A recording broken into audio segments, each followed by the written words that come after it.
ओम शांति। ओम शांति। ओम शांति। ओम शांति। ओम शांति। ओम शांति।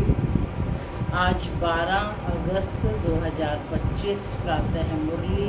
ओम शांति। बाप दादा मधुबन। आज मीठी मधुर मुरली में बाबा ने सर्विस के महत्व को बताया है कि सर्विस की हमें बहुत उछल आनी चाहिए, क्योंकि पूरे विश्व का कल्याण करना है। तो बाबा ने आकर के सबसे पहले हम बच्चों की दृष्टि चेंज की, देखने का नज़रिया चेंज किया। अब हमारा दृष्टिकोण कैसा है? ईश्वरीय है। ईश्वरीय मत पर चलकर हम ईश्वरीय दृष्टिकोण से देखते हैं। तो बाबा ने कहा कि जब सर्विस करते हैं तो उसमें आगे बढ़ोतरी नहीं हो रही, विघ्न आ रही हैं, उसका प्रमुख कारण क्या है? उसका प्रमुख कारण क्रिमिनल आई है, देह भान की दृष्टि है। तो इस देह भान की दृष्टि को छोड़ हमें कौन सी दृष्टि रखनी है? देही अभिमानी बनना है। घर गृहस्थ में रहते हुए, कार्य व्यवहार करते हुए और सब कुछ करते हुए हमें देही अभिमानी बनकर सर्विस करनी है। खुद भी पढ़ना है और औरों को भी पढ़ाना है। दृष्टि से सृष्टि बनती है, इस बात में हमें विशेष ध्यान देना है। सुनते हैं आज के डायरेक्ट ईश्वरीय महावाक्य। ओम शांति। बाबा कहते, मीठे बच्चे, तुम्हें सर्विस की बहुत उछल आनी चाहिए। ज्ञान और योग है तो दूसरों को भी सिखाओ, सर्विस की वृद्धि करो। तुम्हें सर्विस की बहुत उछल आनी चाहिए। ज्ञान और योग है तो दूसरों को भी सिखाओ, सर्विस की वृद्धि करो। आज की मुरली से प्रश्न है, सर्विस में उछल न आने का कारण क्या है? सर्विस में उछल न आने का कारण क्या है? किस विघ्न के कारण उछल नहीं आती है? प्रश्न के दो भाग हैं। पहले में कारण क्या है और किस विघ्न के कारण उछल नहीं आती है? बताओ। हाँ, देह भान में रहते हैं।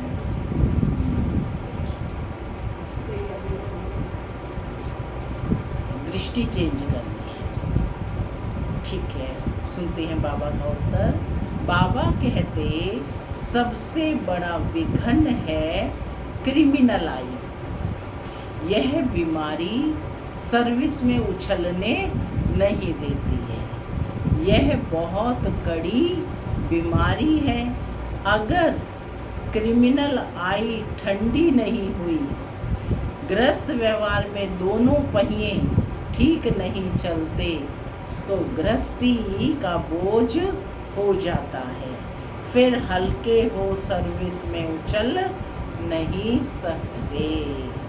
गीत चला, जाग सजनिया जाग, नवयुग आया कि आया।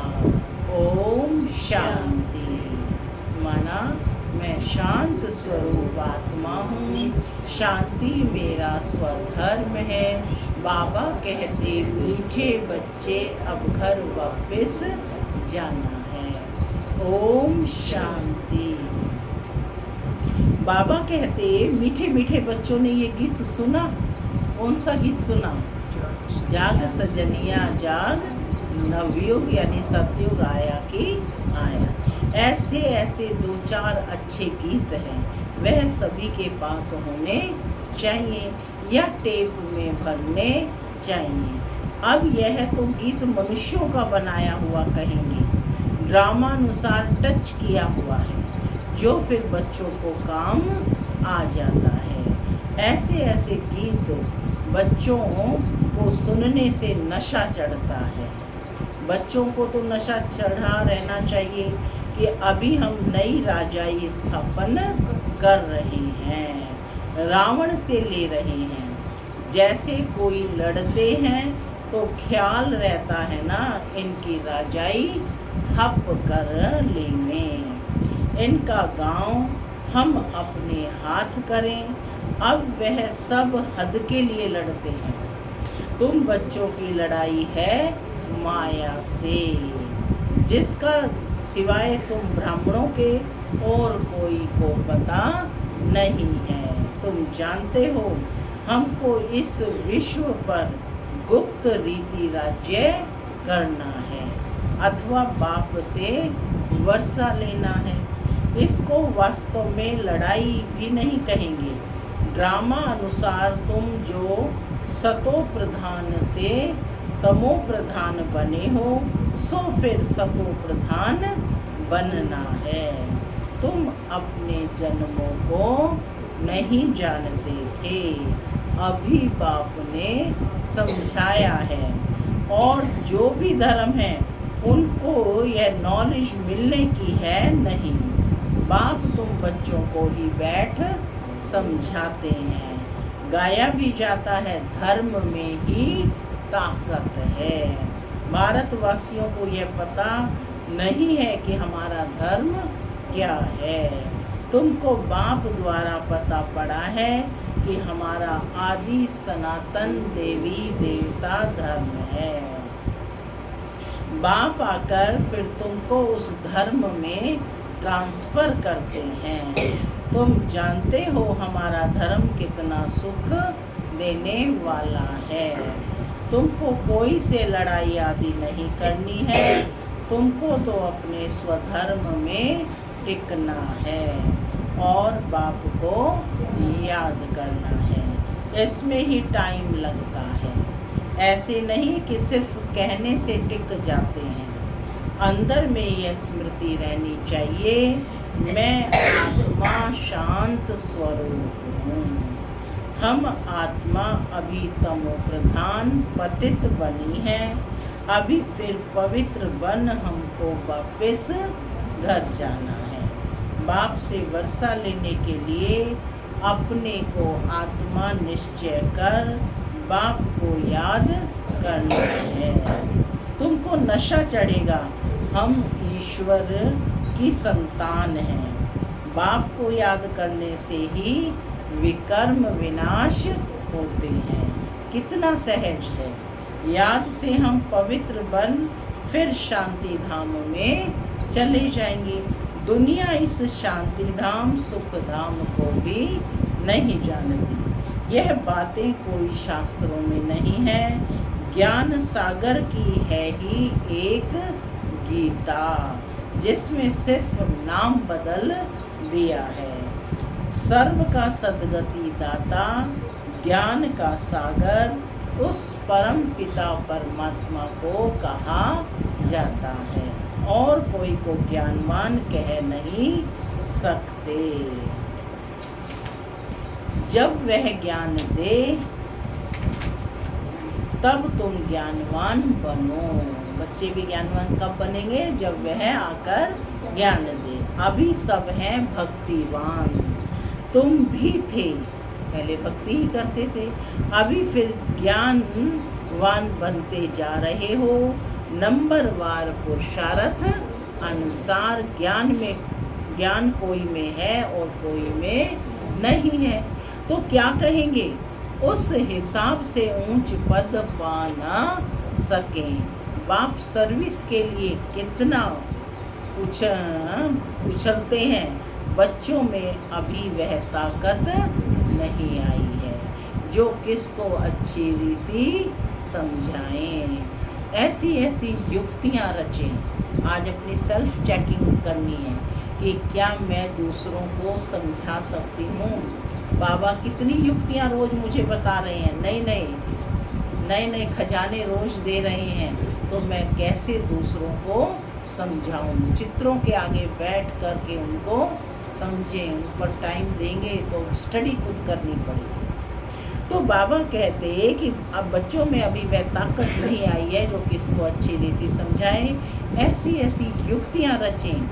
भल बच्चे मेहनत कर कॉन्फ्रेंस आदि कर रहे हैं, गोपों में कुछ ताकत है, उनको ख्याल रहता है कि संगठन हो जिसमें युक्तियां निकालें, सर्विस वृद्धि को कैसे पाए। माथा मार रहे हैं, नाम बल शक्ति सेना है परंतु पढ़ी लिखी नहीं है। कोई फिर अनपढ़ भी पढ़े लिखों को अच्छा पढ़ाते हैं। बाबा ने समझाया है कि क्रिमिनल आई बड़ा नुकसान करती है, यह बीमारी बड़ी कड़ी है। ये माने देह भान की जो है बीमारी बहुत कड़ी है, इसलिए उछलते नहीं है। तो बाबा पूछते हैं, तुम युगल दोनों पहिए ठीक चल रहे हो? उस तरफ कितनी बड़ी बड़ी सेनाएं हैं, स्त्रियों का भी झुंड है, पढ़े लिखे हैं, उन्हों को मदद भी मिलती है। तुम तो हो गुप्त, कोई भी नहीं जानते कि यह ब्रह्मा कुमार कुमारियाँ क्या करते हैं। तुम्हारे में भी नंबरवार है, गृहस्थ व्यवहार का बोझा सिर पर रहने से झुके हुए हैं। ब्रह्मा कुमार कुमारी कहलाते हैं परंतु वह क्रिमिनल आई ठंडी नहीं होती। दोनों पहिए एक जैसे हों बड़ा मुश्किल है। बाबा बच्चों को सर्विस उठाने के लिए समझाते रहते हैं। कोई धनवान है तो भी उछलते नहीं हैं, धन के भूखे हैं, बच्चा नहीं होगा तो भी गोद में लेते हैं। उछल नहीं आती, बाबा हम बैठे हैं, हम बड़ा मकान लेकर देते हैं। बाबा की नज़र दिल्ली पर विशेष है क्योंकि दिल्ली है कैपिटल, हेड ऑफिस। बाबा कहते हैं दिल्ली में विशेष सेवा का घेराव डालो। साकार मुरली है, ये 69 से पहले की है। तो उस समय बाबा ने कहा दिल्ली में विशेष सेवा का घेराव डालो। कोई को समझाने के लिए अंदर घुसना चाहिए। गाया भी हुआ है कि पांडवों को कौरवों से 3 पैर पृथ्वी के भी नहीं मिलते थे। यह कौरव अक्षर तो गीता का है, भगवान ने आकर राजयोग सिखाया, उसका नाम गीता रखा है, परंतु गीता के भगवान को भूल गए हैं। इसलिए बाबा घड़ी घड़ी कहते रहते हैं मुख्य इस पॉइंट को ही उठाना है। कौन सा पॉइंट? गीता का भगवान कौन है ना। तो मुख्य इसी पॉइंट को उठाना है और सिद्ध करना है कि गीता ज्ञानदाता परम पिता शिव परमात्मा है, न कि श्री कृष्ण। श्री कृष्ण की आत्मा भी उसी गीता ज्ञान से श्री कृष्ण जैसी बन रही है ना। तो बाबा कहते हैं कि बनारस के विद्युत मंडली को समझाओ। बाबा युक्तियाँ तो बतलाते रहते हैं, फिर अच्छी रीति कोशिश करनी है। बाप बार बार समझाते रहते हैं। नंबर 1 दिल्ली में युक्ति रचो, संगठन में भी यह विचार करो। मूल बात है कि बड़ा मेला आदि दिल्ली में कैसे करें। वो लोग तो दिल्ली में बहुत ही भूख हड़ताल आदि करते हैं, तुम तो ऐसा कोई काम नहीं करते हो। लड़ना झगड़ना कुछ नहीं है, तुम तो सिर्फ सोए हुए को जगाते हो। दिल्ली वालों को ही मेहनत करनी है। तुम तो जानते हो हम ब्रह्मांड के भी मालिक, फिर कल्प पहले मुआफिक सृष्टि के भी मालिक बनेंगे। डबल मालिक है ना, ब्रह्मांड के भी मालिक सो सृष्टि के भी मालिक बनेंगे। ये पक्का है जरूर, विश्व का मालिक बनना ही है। ये ईश्वरीय महावाक्य है, स्वयं भगवान कह रहे हैं कि विश्व का मालिक बनना ही है। अभी तुमको 3 पैर पृथ्वी के कैपिटल में ही चाहिए। जो वहाँ ज्ञान के गोले छोड़े। नशा चाहिए ना, बड़ों का आवाज चाहिए ना। इस समय भारत सारा गरीब है, गरीबों की सेवा करने के लिए ही बाप आते हैं। दिल्ली में तो बहुत अच्छी सर्विस होनी चाहिए। बाबा इशारा देते रहते हैं, दिल्ली वाले समझते हैं बाबा हमारा अटेंशन खिंचवाते हैं। आपस में चीरखंड होना चाहिए। अपना पांडवों का किला तो बनाएं, दिल्ली में ही बनाना पड़ेगा। इसमें दिमाग बड़ा अच्छा चाहिए। बहुत कुछ कर सकते हैं। वो लोग गाते तो बहुत हैं, भारत हमारा देश है, हम ऐसे करेंगे, परंतु खुद में कुछ भी दम नहीं है, सिवाय फौरन की मदद से उठ नहीं सकते हैं। तुमको तो बहुत मदद मिल रही है बेहद के बाप से। तुमको तो बहुत मदद मिल रही है बेहद के बाप से। इतनी मदद कोई दे ना सके। अब जल्दी किला बनाना है। क्या कहा बाबा ने? जो दिल्ली में अब जल्दी किला बनाना है। तुम बच्चों को बाप विश्व की बादशाही देते हैं, तो हौसला बहुत चाहिए। झगमुई में बहुतों की बुद्धि अटकी रहती है। ध्यान देंगे आज। बंधनों की आफत है माताओं पर, मेल्स पर कोई बंधन नहीं। माताओं को अबला कहा जाता है। पुरुष बलवान होते हैं। पुरुष शादी करते हैं तो उनको बल दिया जाता है। तुम ही गुरु ईश्वर सब कुछ हो। स्त्री तो जैसे पूंछ है, पिछाड़ी में लटकने वाली, तो सचमुच पूंछ होकर ही लटक पड़ती है। पति में मोह, बच्चों में मोह, तो वो लटक पड़ी ना। तो पुरुषों को इतना मोह नहीं रहता है। उनकी तो एक जुत्ती गई तो दूसरी तीसरी ले लेते हैं, आदत पड़ गई है। बाबा तो समझाते रहते हैं, यह अखबार में डालो। बच्चों को बाप का शो करना है, यह समझाना तुम्हारा काम है। बाबा के साथ तो दादा भी है, तो यह जा नहीं सकते। ब्रह्मा बाबा तो कहीं सेवार्थ नहीं जाते थे ना बाहर, क्योंकि उनमें स्वयं शिव बाबा आते हैं। तो कहते बाबा के साथ तो दादा भी है, तो यह जा नहीं सकते।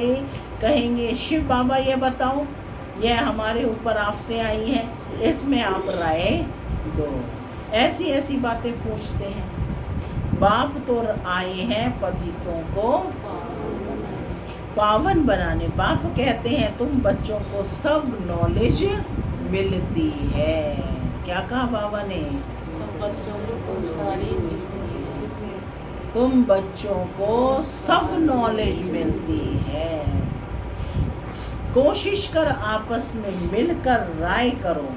तुम बच्चों को अभी विहंग मार्ग की सेवा का तमाशा दिखाना चाहिए। विहंग मार्ग माने विश्वव्यापी, बड़े पैमाने पर। उस समय बाबा ने कहा तुम बच्चों को अभी विहंग मार्ग की सेवा का तमाशा दिखाना चाहिए। चीटी मार्ग की सर्विस तो चलती आ रही है, लेकिन ऐसा तमाशा दिखाओ जो बहुतों का कल्याण हो जाए। बाबा ने ये कल्प पहले भी समझाया था, अब भी समझाते हैं। उसके बाद दिल्ली में बहुत बड़े बड़े प्रोग्राम हुए और पूरे विश्व को संदेश मिला उन प्रोग्राम से। तो बाबा कहते कि अब भी समझाते हैं, है ना। कल्प पहले भी बाबा ने समझाया था, अब भी समझाते हैं। बहुतों की बुद्धि कहाँ ना कहाँ फंसी हुई है। उमंग नहीं है, उमंग नहीं है। झट देह अभिमान आ जाता है। देह अभिमान ने ही सत्यानाश की है। अब बाप सत्या ऊंच करने की कितनी सहज बातें बताते हैं। बाप को याद करो तो शक्ति आए। नहीं तो शक्ति आती नहीं। भल सेंटर संभालते हैं परंतु नशा नहीं है, क्योंकि देह अभिमान है। देही अभिमानी बने तो नशा चढ़े। कैसे चढ़ेगा नशा? देही अभिमानी बनेंगे, आत्मिक स्थिति में जितना रहेंगे उतना नशा रहेगा। हम किस बाप के बच्चे हैं? परम पिता परमात्मा के। किस बाप के बच्चे हैं? जो ऊंचे ते ऊंचा है, ऊंचा धाम, ऊंचा नाम और ऊंचा काम है। तो कहते हैं हम किस बाप के बच्चे हैं? बाप कहते हैं जितना तुम देही अभिमानी होंगे उतना बल मिल आएगा। आधा कल्प का देह अभिमान का नशा है, तो देही अभिमानी बनने में बड़ी मेहनत लगती है। ऐसे नहीं, बाबा ज्ञान का सागर है, हमने भी ज्ञान उठाया है, बहुतों को समझाते हैं, परंतु याद का जौहर भी चाहिए। मुख्य बात है याद का जौहर, याद चाहिए। ज्ञान की तलवार है, याद की फिर यात्रा है। दोनों अलग अलग चीज हैं। ज्ञान में याद की यात्रा का जौहर चाहिए, वह नहीं है तो कैसी स्थिति है? काठ की तलवार हो जाती है। सिख लोग तलवार का कितना मान रखते हैं। वह तो हिंसक थी जिससे लड़ाई की। वास्तव में गुरु लोग लड़ाई थोड़े ही कर सकते हैं। गुरु तो अहिंसक चाहिए ना। लड़ाई से थोड़े ही सदगति होती है। तुम्हारी तो है योग की बात। याद के बल बगैर ज्ञान तलवार काम नहीं करेगी। क्रिमिनल आई बड़ा नुकसान करने वाली है। आत्मा कानों से सुनती है। बाप कहते हैं तुम याद में मस्त रहो तो सर्विस बढ़ती जाएगी। कभी कभी कहते हैं बाबा संबंधी सुनते नहीं है। बाबा कहते हैं याद की यात्रा में कच्चे हो, तुम्हारी बात कोई सुनता नहीं है। इसका मतलब बाबा ने कहा अपना ही अंतर इंस्पेक्शन करो कि क्या कारण है। याद की यात्रा में कच्चे हैं, इसलिए ज्ञान तलवार काम नहीं करती है। याद की मेहनत करो, यह है गुप्त मेहनत। मुरली चलाना तो प्रत्यक्ष है, याद में ही गुप्त मेहनत है जिससे शक्ति मिलती है। ज्ञान से शक्ति नहीं मिलती। तुम पतित से पावन याद के बल से बनते हो। कमाई का ही पुरुषार्थ करना है। क्या कहा बाबा ने? कमाई का ही पुरुषार्थ करना है। पॉइंट नोट कर लो बुद्धि में कि मुझे कमाई करनी है और कमाई का आधार है याद। ठीक है ना? बच्चों को याद जब एक रस रहती है, अवस्था अच्छी है तो बहुत खुशी रहती है, और जब याद ठीक नहीं, किसी बात में गुटखा खाते हैं तो खुशी गायब हो जाती है। क्या स्टूडेंट को टीचर याद नहीं पड़ता होगा? यहाँ तो घर में रहते हैं, सब कुछ करते, टीचर को याद करना है। क्या कहा बाबा ने? सब कुछ करते, टीचर को याद करना है। इस टीचर से तो बहुत बहुत ऊंच पद मिलता है। गृहस्थ व्यवहार में भी रहना है, टीचर की याद रहे तो भी बाप और गुरु याद जरूर आएंगे। कितने प्रकार से बाप समझाते रहते हैं, परंतु घर में फिर धन दौलत, बाल बच्चे आदि देख भूल जाते हैं। ऐसा ही होता है ना, सब कुछ भूल जाते हैं। समझाते तो बहुत हैं, तुमको रूहानी सर्विस करनी है। कैसी सर्विस करनी है? रूहानी सर्विस करनी है। बाप की याद ही है ऊंचते ऊंच सेवा। मनसा वाचा कर्मणा बुद्धि में बाप की याद रहे।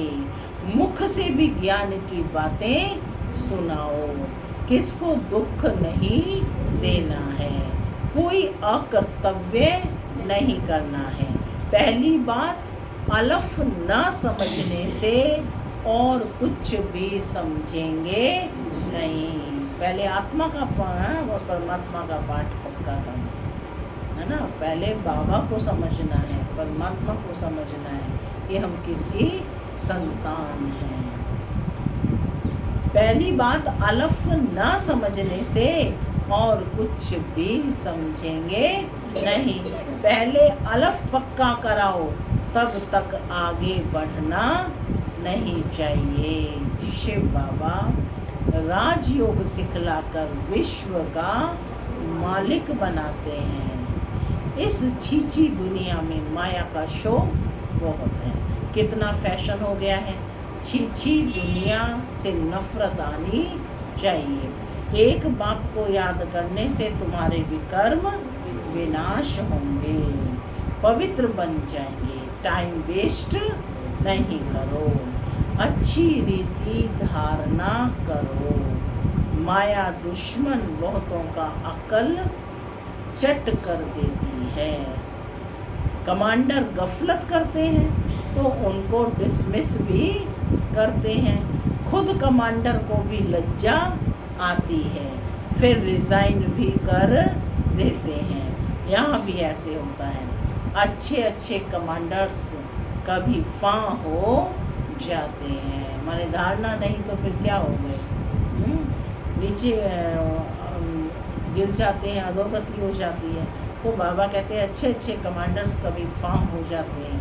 अच्छा, मीठे मीठे सिक्की लधे बच्चों प्रति माता पिता बाप दादा का याद प्यार और गुड मॉर्निंग।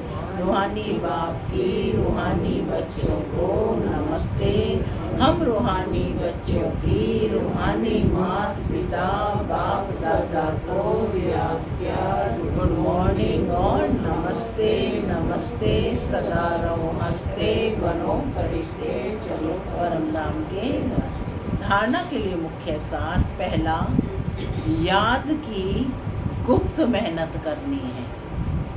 याद की मस्ती में रहने से सर्विस स्वतः ही बढ़ती जाएगी। मनसा वाचा कर्मणा, याद में रहने का पुरुषार्थ करना है। दूसरा पॉइंट है, मुख से ज्ञान की बातें सुनानी है, किसको दुख नहीं देना है, कोई भी अकर्तव्य नहीं करना है, देही अभिमानी बनने की मेहनत करनी है। आज का वरदान है, लोहे समान आत्मा को पारस बनाने वाले मास्टर पारसनाथ भव। आप सब पारसनाथ बाप के बच्चे मास्टर पारसनाथ हो, तो कैसी भी लोहे समान आत्मा हो, लेकिन आपके संग से लोहा भी पारस बन जाए। यह लोहा है ऐसा कभी नहीं सोचना। पारस का काम ही है लोहे को पारस बनाना। यही लक्ष्य और लक्षण सदा स्मृति में रख हर संकल्प हर कर्म करना, तब अनुभव होगा कि मुझ आत्मा के लाइट की किरणें अनेक आत्माओं को गोल्डन बनाने की शक्ति दे रही हैं। स्लोगन है, हर कार्य साहस से करो तो सर्व का सम्मान प्राप्त होगा। अव्यक्त इशारे सहज योगी बनना है तो परमात्म प्यार के अनुभवी बनो। परमात्म प्यार इस श्रेष्ठ ब्राह्मण जन्म का आधार है। कहते भी हैं, प्यार है तो जहान है, जान है, प्यार नहीं तो बेजान बेजहान है। प्यार मिला अर्थात जहान मिला। दुनिया एक बूंद की प्यासी है और आप बच्चों का यह प्रभु प्यार प्रॉपर्टी है।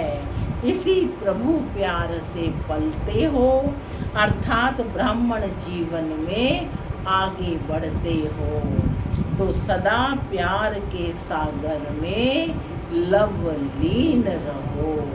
ओम शांति।